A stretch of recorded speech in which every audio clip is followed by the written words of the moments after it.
ಇರುವೆ ಗೂಡಿಗೆ ಹೋಗಿ ಕುತ್ಕೊಂಡ್ರು ಅಂತಾರಲ್ಲ, ಅದು ಇವ್ರು ನೋಡಿ ಇಟ್ಟಿರಬೇಕು ಅಂತ ಹೇಳ್ತೀನಿ. ಯಾಕೆ ಅಂತಂದರೆ ಈಗ ಹಂಗೆ ಆಗೈತೆ ಕತೆ.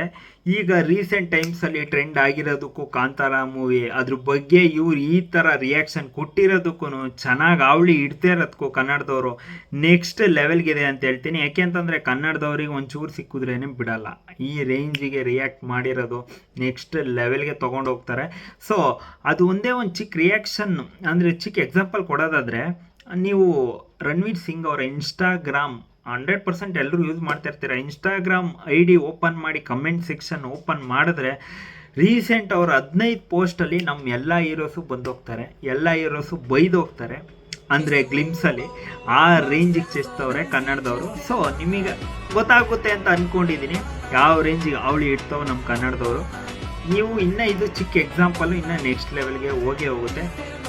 ಏಕೆ ಅಂತಂದರೆ ಆ ಥರ ರಿಯಾಕ್ಟ್ ಮಾಡೋ ಅವಶ್ಯಕತೆ ಇರಲಿಲ್ಲ. ಏಕೆ ಅಂತಂದರೆ ನೀವು ಯಾವುದಾದ್ರು ಒಂದು ಫಸ್ಟು ನಾನು ಹೇಳ್ಬಿಡ್ತೀನಿ ಏನಂತಿಗೆ ಈ ಥರ ರಿಯಾಕ್ಟ್ ಮಾಡಿದ್ರು ಅಂತ.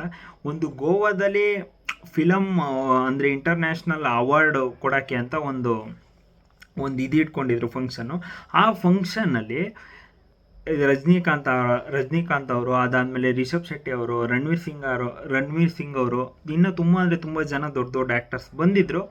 ಆ ಆ್ಯಕ್ಟರ್ಸ್ನ ಇನ್ವೈಟ್ ಮಾಡ್ಬೇಕಾರೆ, ನೀವು ಕಾಂತಾರ ಮೂವಿ ನೋಡಿದ್ದೀರಾ, ಯಾವ ರೇಂಜಿಗಿತ್ತು ಅಂತ ಹಿಂಗೆಲ್ಲ ರಿಯಾಕ್ಟ್ ಮಾಡೋ ಅವಶ್ಯಕತೆ ಏನಿತ್ತು?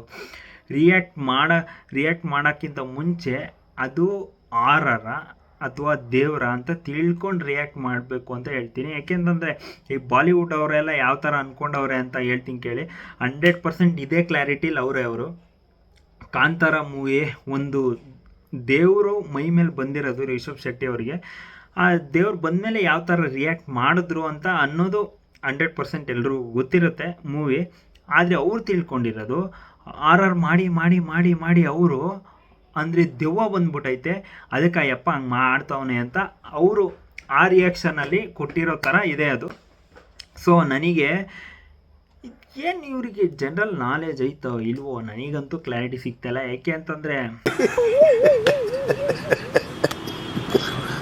ಅಂಥ ಪಬ್ಲಿಕ್ ಪ್ಲೇಸಲ್ಲಿ ಅಂಥ ದೊಡ್ಡ ಫಿಲಮು ಯಾವ ರೇಂಜ್ಗೆ ಹಿಟ್ಟಾಗಿದೆ, ಅಂಥ ದೊಡ್ಡ ಫಿಲಮಿಗೆ ಎಲ್ಲ ನೆಕ್ಸ್ಟ್ ಲೆವೆಲ್ ಕ್ರೆಡಿಟ್ ಕೊಟ್ಬಿಟ್ಟು ಅದಾದಮೇಲೆ ನೆಕ್ಸ್ಟ್ ಲೆವೆಲ್ಗೆ ಪೋಟ್ರೆ ಮಾಡೋದು ಲಿಟ್ರಲಿ ನನಗಂತೂ ನೆಕ್ಸ್ಟ್ ಲೆವೆಲ್ಗೆ ಬೇಜಾರಾಯಿತು. ಅದು ಬೇಜಾರಾದಮೇಲೆ ಆ ಥರ ಸೌಂಡ್ ಮಾಡಾದ್ಮೇಲೆ ನೀವು ಕೇಳ್ಬೋದು ರಿಷಬ್ ಶೆಟ್ಟಿ ಅವರು ವಾಪಸ್ ರಿಯಾಕ್ಟ್ ಮಾಡ್ಬೋದಾಗಿತ್ತಲ್ಲ, ಏನು ರಿಯಾಕ್ಟ್ ಮಾಡಲಿಲ್ಲ ಅಂತ. ಸ್ಟಾರ್ಟಿಂಗೇ ಅವ್ರು ಹೇಳ್ತಾರೆ ಅಂತ ಕೂಗ್ದಾಗೇ ಇದು ಬೇಡ ಬೇಡ ಅಂತ, ಬೇಡ ಬ್ರೋ ಅಂತ ಮನಸ್ಸಲ್ಲೇ ಬೇಡ ಬೇಡ ಅಂತ ಹಿಂಗೆ ಫಿಂಗರ್ ತೋರಿಸ್ತಾರೆ. ಆದರೆ ಅದಾದಮೇಲೆ ಕೂಡ ಅವರು ಸ್ಟೇಜ್ ಮೇಲೆ ಹೋಗಿ ಮತ್ತೆ ಕಂಟಿನ್ಯೂ ಮಾಡ್ತಾರೆ. ಏನು ಮಾಡೋಕ್ಕಾಗಲ್ಲ, ಅದು ನೀವು ಅಂಥ ದೊಡ್ಡ ಸ್ಟೇಜ್ಗೆ ಹೋದಾಗ ಕಿತ್ತಾಡೋಕ್ಕಾಗಲ್ಲ, ಮಾಡೋಕ್ಕಾಗಲ್ಲ. ಆದರೆ ಜನ ಹಿಂದೆ ನನ್ನ ಬ್ಯಾಕ್ಗ್ರೌಂಡಲ್ಲಿ ನೋಡ್ತಾ ಇದ್ದೆ, ರಿಷಬ್ ಶೆಟ್ಟಿ ಅವರ ಹಿಂದೆ ಬ್ಯಾಕ್ಗ್ರೌಂಡಲ್ಲಿ ಎಷ್ಟೊಂದು ಅಭಿಮಾನಿಗಳು ಕೂತಿದ್ರು. ಅಂದರೆ ಆ ಥರ ರಿಯಾಕ್ಟ್ ಮಾಡಿದಾಗ ಎಷ್ಟೊಂದು ಜನ ಏನಂತಿಗೆ ಇವರು ಹಿಂಗೆ ಮಾಡ್ತವ್ರಲ್ಲ ಅಂತ ಎಲ್ಲ ರಿಷಬ್ ಶೆಟ್ಟಿನೇ ನೋಡ್ತಾಯಿದ್ರು. ರಿಷಬ್ ಶೆಟ್ಟಿ ಒಂದು ಸೆಕೆಂಡ್ ನಗ್ತಾರೆ, ಏನೂ ಮಾಡೋಕ್ಕಾಗಲ್ಲ. ಈಗ ಅಲ್ಲಿ ಸಿಟ್ಟು ಮಾಡಿಕೊಂಡ್ರೆ ಅದನ್ನು ಪೋಟ್ರೆ ಮಾಡ್ತಾರೆ ಅಂತ ಏನೋ ಗೊತ್ತಿಲ್ಲ, ಅವರು 100% ಪಟ್ ಅಂತ ನಗ್ಬಿಡ್ತಾರೆ. ಅವರಿಗೆ 100% ತುಂಬ ಅಂದರೆ ತುಂಬ ಬೇಜಾರಾಗಿರುತ್ತೆ, ಕನ್ನಡದವ್ರಿಗೆ ಬೇಜಾರಾಗಿರುತ್ತೆ. ಇದನ್ನು ಎಲ್ಲಿಗೆ ಹೋಗುತ್ತೋ ಇದು ನನಗಂತೂ ಗೊತ್ತಿಲ್ಲ. ಯಾಕೆ ಅಂತಂದರೆ ಇದು ಖುಷಿಯಾಗಿರೋ ವಿಚಾರ ಅಂತೂ ಅಲ್ವೇ ಅಲ್ಲ. ಇದು ಒಂಥರ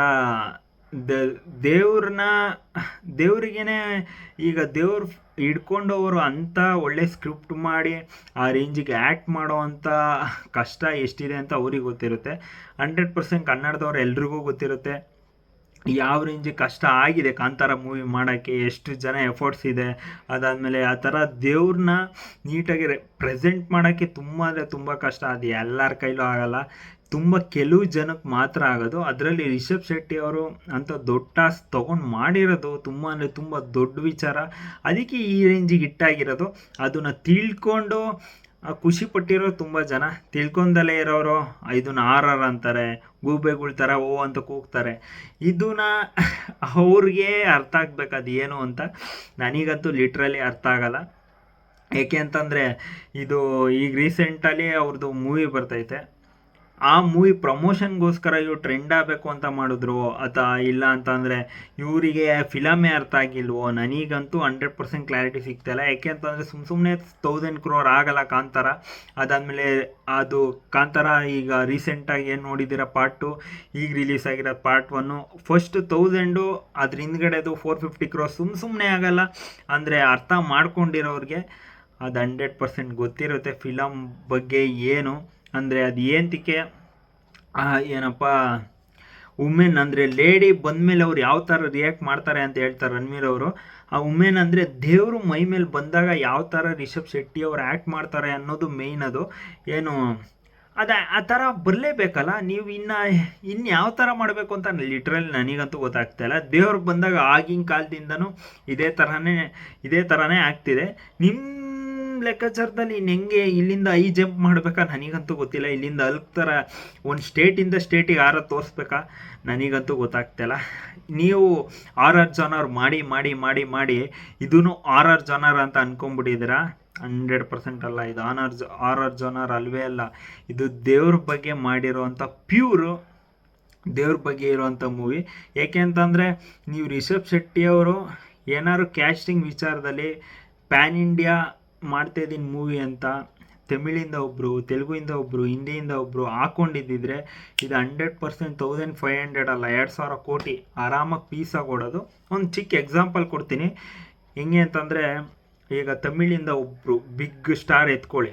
ಈಗ ಹೊಂಬಾಳೆ ಹತ್ರ ಒಳ್ಳೆ ಪ್ರೊಡಕ್ಷನ್ ಹೌಸ್ ಇರೋದ್ರಿಂದ ಕ್ಯಾಸ್ಟಿಂಗ್ ವಿಚಾರದಲ್ಲಿ ಒಂದು ದೊಡ್ಡ ಮೇಯ್ನ್ ಹೀರೋನ ಎತ್ಬಿಟ್ಟು, ಮೇಯ್ನ್ ಹೀರೋ ಇಲ್ಲ ಅಂತಂದ್ರೂ ಒಳ್ಳೆ ಕ್ಯಾರೆಕ್ಟರ್ ಇರೋ ಅಂಥವ್ರನ್ನ, ಒಳ್ಳೆ ಫ್ಯಾನ್ ಬೇಸ್ ಇರೋ ಅಂಥವ್ರನ್ನ ಎತ್ಬಿಟ್ಟು ಈ ಮೂವಿಗೆ ಹಾಕ್ಕೊಂತೀರ. 100% ಈ ಮೂವಿಗೆ ಆ್ಯಕ್ಟ್ ಮಾಡಲ್ಲ ಅಂತ ಯಾರೂ ಹೇಳಲ್ಲ. ಮಾಡೋಕೆ ಒಪ್ಕೊತಾರೆ. ತಮಿಳಿಂದ ಒಬ್ಬರು, ತೆಲುಗುಯಿಂದ ಒಬ್ಬರು, ಮಲಯಾಳಮಿಂದ ಒಬ್ಬರು ಎತ್ಕೊಂಡು ಮಾಡಿದ್ದಿದ್ರೆ ಫಿಲಮ್ ಯಾವ ರೇಂಜಿಗೆ ಓಡಿರೋದು ಲೆಕ್ಕ ಹಾಕಿ. ಏನನ್ನು 2000 ಅಂತ ಬಿಟ್ಟಾಕಿ ಏನು ಕಮ್ಮಿ ಇಲ್ಲ ಅಂದರೂ 1500 ಪೀಸಾಗಿ ಓಡೋದು. ಇನ್ನು 500 crore ಪ್ರಾಫಿಟ್ ಆರಾಮಾಗಿ ಮಾಡೋದು. ಸೊ ಆ ಥರ ಮಾಡಿಲ್ಲ ರಿಷಬ್ ಶೆಟ್ಟಿ ಅವರು. ನಮ್ಮ ಮಣ್ಣಿನ ಕತೆ ಇದು ಅಂದರೆ ದೇವ್ರ ಬಗ್ಗೆ ಹೇಳಕ್ಕೆ ಹೊಟ್ಟಿದ್ದೀನಿ. ಸೊ ಅದಕ್ಕೋಸ್ಕರ ಬರೀ ನಮ್ಮವರೇ ಇರಬೇಕು ಅಂತ ಅಂದ್ಬಿಟ್ಟು ನಮ್ಮವ್ರನ್ನ ಹಿಡ್ಕೊಂಡು ಮಾಡಿರೋ ಅಂಥ ಮೂವಿ, ಅಷ್ಟು ಹೆಮ್ಮೆ ಇರೋವಂಥ ಮೂವಿ. ಅದನ್ನು ತಗೊಂಡೋಗಿ ಈ ಥರ ಮಾಡಿದ್ರೆ ಜನ ಬಿಡ್ತಾರ? ಚೆಚ್ರಿ ಹೇಳ್ತೀನಿ. ವಿಡಿಯೋ ಯಾರ್ಯಾರು ನೋಡ್ತಾ ಇದ್ದೀರಾ ಕಮೆಂಟ್ ಬಾಕ್ಸಲ್ಲಿ ಚೆಚ್ಚಿ ಬಿಸಾಕಿ. ಇನ್ಸ್ಟಾಗ್ರಾಮ್ ಆಗಲಿ ಅವರ ಯಾವ್ಯಾವ ವೀಡಿಯೋಸ್ ಅಪ್ಲೋಡ್ ಮಾಡ್ತಾರೆ ಎಲ್ಲದರಲ್ಲೂ. ನನಗಂತೂ ತುಂಬ ಡಿಸಪಾಯಿಂಟ್ ಆಯಿತು.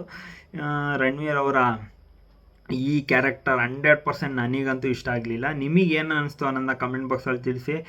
ನಾನು ತುಂಬ ಎಷ್ಟೇ ಇದ್ದಿದ್ರೂ ನಾನು ವೀಡಿಯೋಸ್ ಮಾಡಿ ಹಾಕ್ತಾಯಿರ್ತೀನಿ. ನನ್ನ ನೆಕ್ಸ್ಟ್ ವೀಡಿಯೋಸ್ ಬರುತ್ತೆ.